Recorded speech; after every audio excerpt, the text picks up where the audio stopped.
to provide diversity and inclusion initiatives and strategies that contribute to UNCW's mission and strategic direction to facilitate a powerful learning experience for all students. The office also has an institutional role in providing guidance related to diversity and inclusion initiatives campus-wide.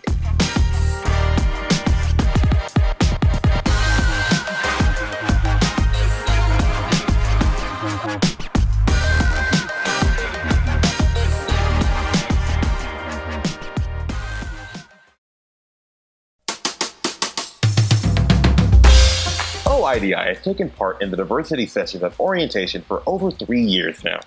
And despite COVID-19, we're back at it again. Outside of making sure we help our community be as inclusive as we know we can be, this might be the most important time for us to be doing this work. Obviously, diversity and inclusion is important all the time, but if you stop to think about this moment in time, it makes even more sense and is even more imperative. Don't see it yet? Well, let's give some context. The first reason is national. If you've got cable or are even somewhat active on social media, you know that the US has experienced nationwide protests, primarily in regards to police brutality and demands around making a more equitable society.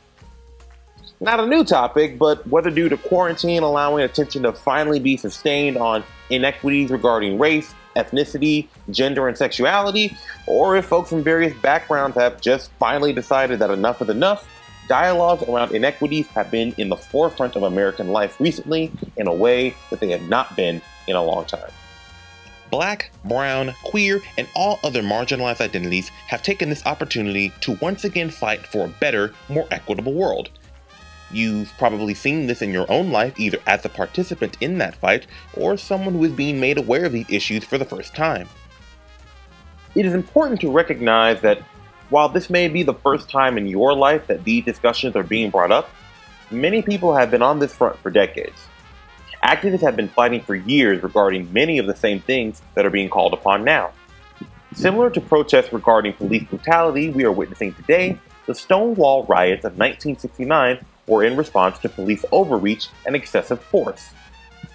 This event, the spark for the modern-day LGBTQIA movement, which was also spearheaded by Black and Latino queer activists Marsha P. Johnson and Sylvia Rivera respectively, reflect the fact that it is often Black, brown, and queer folk who are at the forefront of movements of diversity, equity, and inclusion. The second reason, and the one likely most salient to you in this moment in regards to the need for this session on diversity, is that UNCW itself has been in the news over the past few months for none of the reasons we'd like to be. Look, we're keeping it real because there's no benefit to you, us, or the institution itself in hiding or ignoring it.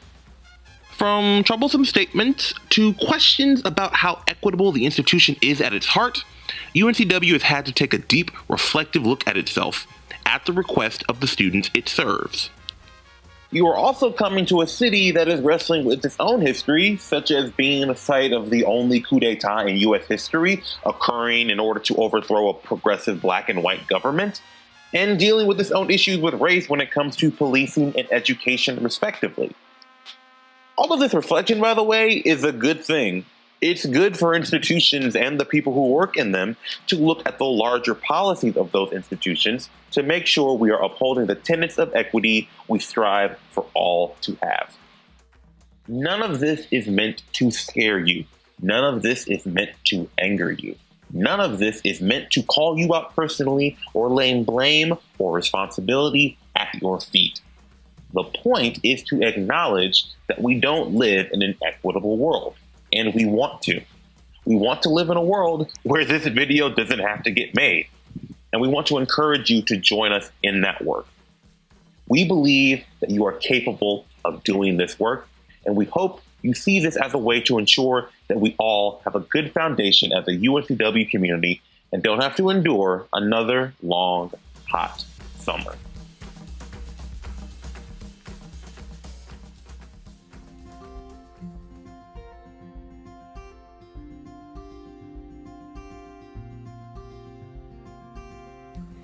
In this section, we're going to cover the impacts of microaggressions. We're going to create awareness about common microaggressions. We're going to explore the impacts of them. And we're also going to look at techniques to minimize the occurrence of microaggressions and ways to respond when someone has been microaggressive. Microaggressions are verbal, behavioral, or environmental slights. They're often automatic and unintentional. They occur in brief instances on a daily basis. They communicate hostile, derogatory, or negative viewpoints, and they perpetuate a worldview of white supremacy and superiority. There are 3 types of microaggressions: microassaults, microinsults, and microinvalidations. Microassaults are what we call the old-fashioned racism. They are the least common. They're deliberate, conscious, and explicit. The intention is to hurt, oppress, or discriminate. Examples of this might be refusing services to sexual minorities or displaying the hood of the KKK. Microinsults and microinvalidations are not intentional. They typically occur due to underlying biases and prejudices outside of awareness. Microinsults convey insensitivity, are rude or demeaning of an individual's identity or heritage. Microinvalidations exclude, negate, or nullify an individual's thoughts or feelings. Some of the race-based microaggressions you may have heard include, "You speak good English," or "You are so articulate," meaning you're not American or that it is unusual for someone of your race to be intelligent. You may have also heard, "I'm not racist, I have several black friends." Or speaking to a person of color, "Are you sure you are being followed in the store?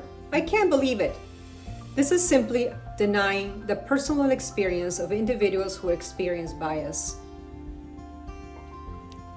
Another sample of a microaggression might sound like, "Everyone can succeed in this society if they work hard enough," meaning that people of color are lazy and or incompetent and need to work harder, when in fact we know that our country operates on a platform of systemic racism. You might also find examples of microaggressions based on sexual orientation or gender. Anytime that you hear, "That is so gay," this is the use of heterosexist and transphobic terminology. It sends the message that LGBT communities are offensive or abnormal. A gay man being told to be more masculine, or as a young adult being asked if you have a girlfriend, both of these are microaggressions that endorse heteronormative culture and behaviors. It implies that a normal relationship should involve a man and a woman. Other aggressions might include the assumption of a universal LGBTQ experience. For example, saying, "You're not a typical gay guy," or assuming that all lesbian women should be masculine, or even coding bisexual people as being confused. No matter the intention of the microaggression, the person receiving it goes into an internal dilemma. They may ask, "Did I interpret that correctly? Did she say what I think she said? Should I say something? Would speaking up hurt more than it helps?"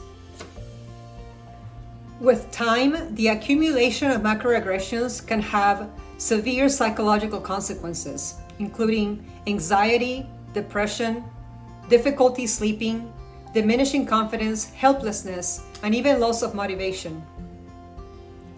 So if you witness a microaggression, here are some productive responses.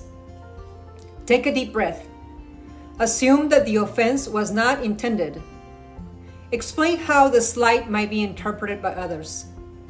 Ask a follow-up question. Who are you referring to when you say that? Or what do you mean? Or identify individuals that you feel comfortable discussing issues with, such as family, friends, or trusted mentors. If the perpetrator denies having been offensive, you should ask yourself, will further conversation be beneficial and productive? What is my current level of stress? And am I able to respond non-emotionally? If you decide to discuss further, take a deep breath again Reiterate that you are not blaming the person, only expressing the way the comment or action made you feel. And also explain that instances occur daily and others have made similar comments or actions. And also be open to their input and expression of their feelings. Regardless of your experience, you should recognize that dismissive attitudes are harmful. You should engage in self-reflection to identify times that you may have been microaggressive in your personal and work life. Also, avoid making assumptions and labeling individuals.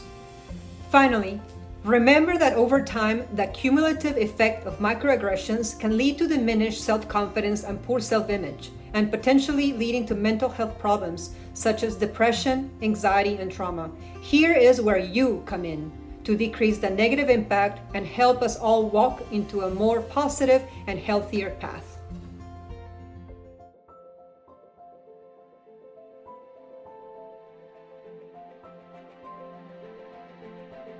We're going to quickly talk about the Riddle Homophobia Scale. The Riddle Homophobia Scale was created by Dorothy Riddle in about the mid-90s to explore the attitudes that people had around LGBTQ folks. And it is a scale that goes from 1 to 8, and levels 1 through 4 are what we would consider on the homophobic attitude side, and then levels 5 through 8 are what we consider to be on the positive attitude side. And before we jump in, a quick note on the word homophobia. It is not necessarily a fear of LGBTQ people.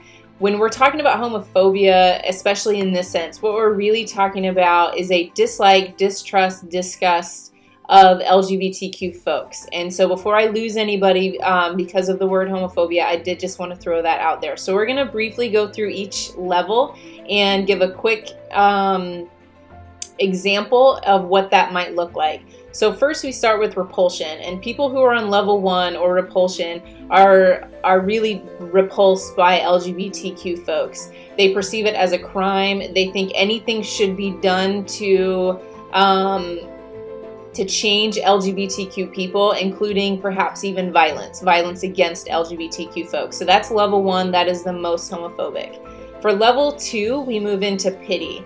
And someone who falls under level 2 still thinks that LGBTQ people should try and change if they can. And so they might even encourage something like conversion therapy, which we know is not helpful at all. And it is also can be hurtful. And so that would be somebody who would fall under pity. They think that being straight and cisgender is preferred. Level 3 is when we get into tolerance. And the next couple words, I think sometimes people can view those as positive, but especially in this sense, we're really not viewing it as something that's positive. And so level 3 is what we call tolerance. And somebody who falls under level 3 or tolerance might say things like, I'm okay with gay people, I just wish I didn't have to see it, right? So I'm okay with gay people, I just don't want to see two men holding hands, even though they're okay with that if it were to be someone who was perceived to be a man and a woman. They also might think it's a phase, so they might think that LGBTQ folks are like, oh, well, that's just a phase that they're going through, or maybe it's just a fad. All their friends are LGBTQ, so that's why they are saying they're LGBTQ as well. So that would be somebody that might fall under that level 3 or that tolerance. Level 4 is what we call acceptance. And again, I know sometimes these words can be like, oh, I thought acceptance was a good thing. And certainly it absolutely can be. But specifically for this scale, someone who might fall under level 4 or acceptance is still saying that there's something that they need to accept. So they're still really saying that there's something that's wrong that they need to accept. And they're kind of in the idea of like, what happens in your bedrooms, stays in your bedroom. Like, they might be okay with the idea of gay people being able to get married, but they maybe don't want, they kind of use the excuse of like, well, what happens in your bedroom stays in your bedroom, but I don't want to hear about it. But they also might be more than willing to talk about what they do in their bedroom. So that's what we're talking about with acceptance. When we get into level 5, which is support, that's when we start to get into the positive levels of attitudes. And so somebody who is level 5 would be someone who's knows that it's important to safeguard LGBTQ folks, and so they would be in support of like non-discrimination policies so that LGBTQ folks can't be fired from their jobs just from being LGBTQ, which has just recently been passed, for anybody that wasn't aware of that. They also might still be a little bit uncomfortable around around LGBTQ folks, or kind of the idea around LGBTQ folks. But they also understand that that's something that's within them, and that that's not necessarily something that they need to fix in anyone else. Level 6 is admiration, and this is understanding that being LGBTQ in a society that's predominantly heterosexual and cisgender actually takes strength and it takes courage. And they are probably in a place where they're willing to start to examine maybe their own attitudes around LGBTQ folks. And so maybe they start to examine, if some of this stuff is uncomfortable for me, why is that? Once we get to level 7, that's when we start to look at appreciation. So this would be someone who sees LGBTQ folks as diverse and appreciates that diversity of thought and diverse experiences. They're also willing to, again, combat homophobia in themselves and also other people. So they might be willing to stand up to friends and family members, or even complete strangers, if they hear someone talking negatively about LGBTQ folks. And lastly, we have level 8, which is the most positive, and this is what we would say is nurturance. And this is saying that LGBTQ folks are an indispensable part of society, and that they are genuinely delighted and excited to experience such a wide range of diverse experiences, and they include LGBTQ folks in that.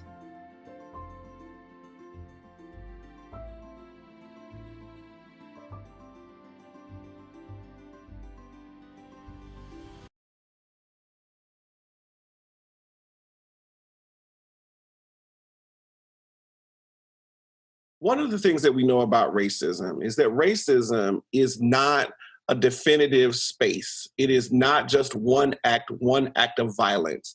But in fact, racism is a variety of acts. Racism spans a variety of distances. And if we're being honest, racism has a bit of a grayscale. Racism can be as overt as burning crosses, or as overt as terrorizing people physically and harming people, but can be as light as a microaggression. And so when we think about racism, we might think about it in another way. You might think about it as a scale. When we think about overt racism has the tendency to be something that is so challenging to us that we recognize it instantly as racism. And sometimes we like to locate that in a place like the 1960s, and we like to think about it next to like segregation or maybe even slavery. But like there are other forms of racism for sure. There's subconscious racism, where we stereotype people and we make fun of them for looking or operating like a stereotype. We assume things about people. We justify how people live. We think about that. And then there are places where we are just in simple denial, that we say things like, well, I live in a colorblind society, or I'm colorblind, or I don't see race. So there are some times where we see things like that. There are places where we try to justify racism, and we try to suggest that, that people are having the same experiences. And that's called woke justification.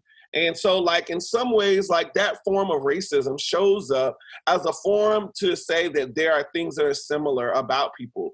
But what we know about power, what we know about racism, is that racism isn't just about prejudice. Racism is also deeply about power and institution. And it is about having power to prop up your own prejudices. And so for many African Americans or people around the world who are of African descent, there simply aren't institutions that prop up their power. There simply aren't institutions that prop them up, that allow them to participate and to exact racism on the bodies of other people. So racism can look like white justification. Racism can look like a white savior mentality, where we think we're doing really good work, but unless we are in charge, we do not decide that people matter. Racism can be, and then once we move beyond those scales, once we get to a place where we can look at the world and not be overtly racist or subconsciously racist, or justify our racism, or be in denial of our racism, or create a woke justification, or be a white savior, we find ourselves in awareness. And we hope that at least at this moment in your life that you are aware of your experiences, that you are aware that things are different for other people, that you are aware that Black lives do indeed matter. And what we hope to help you do in your time at UNCW is that we hope to help you become allies. We hope that you will see yourself in solidarity with freedom movements, that you would see yourself not in just solidarity with movements that put us together and that make us an integrated society, but you would see yourself in solidarity with people who want to live beautiful, amazing lives that are liberated and free, and that can walk out of the door at any given moment and go and have a great time and come back home to their loved ones too. That their life isn't limited by police interactions. Their life isn't limited by cop interactions. Their life isn't limited by someone calling the police on them. We hope that you would see that those acts of racism are not indeed allyship. That when you say the N-word, that's not allyship. When you use it in hip hop, when you make fun of people, when you blackface yourselves for Halloween and decide that you're going to be a hip hop artist, that's not allyship. But that allyship is understanding the nuances of racism. It is being connected to a group of people and seeing that their lives matters as much as yours.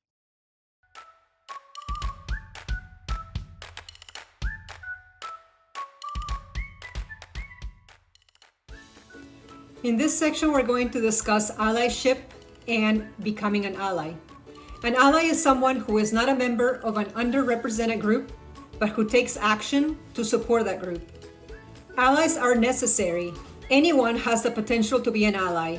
Allies recognize that though they're not a member of the underinvested and oppressed communities they support, they make a concerted effort to better understand the struggle every single day.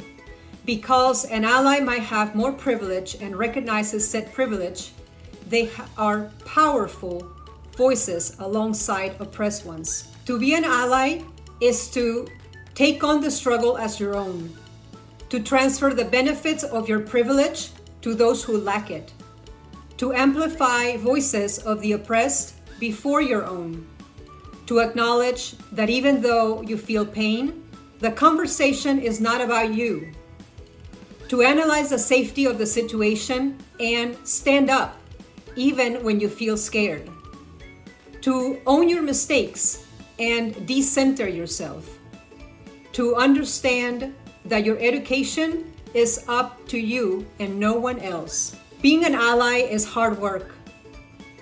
As an ally, you need to own your own mistakes and be proactive in your education every day. Just as society will not change overnight, neither will you. Here are some important do's and don'ts to consider as you learn to grow and step into the role of an ally. Do be open to listening. Be aware of your implicit biases. Do your research to learn more about the history of the struggle in which you are participating. Do use your privilege to amplify, digitally and in person, historically suppressed voices. And learn how to listen and accept criticism with grace, even if it's uncomfortable. Do not expect to be taught or shown. Take it upon yourself to use the tools around you to learn and answer your questions. Do not behave as though you know best. Do not take credit for labor of those who are marginalized and did the work before you stepped into the picture.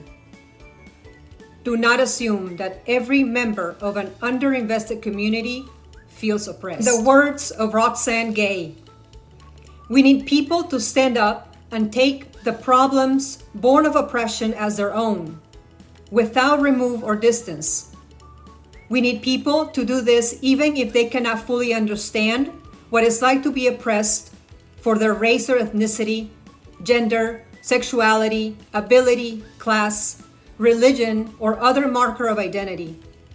We need people to use common sense to figure out how to participate in social justice. Being an ally doesn't necessarily mean you fully understand what it feels like to be oppressed.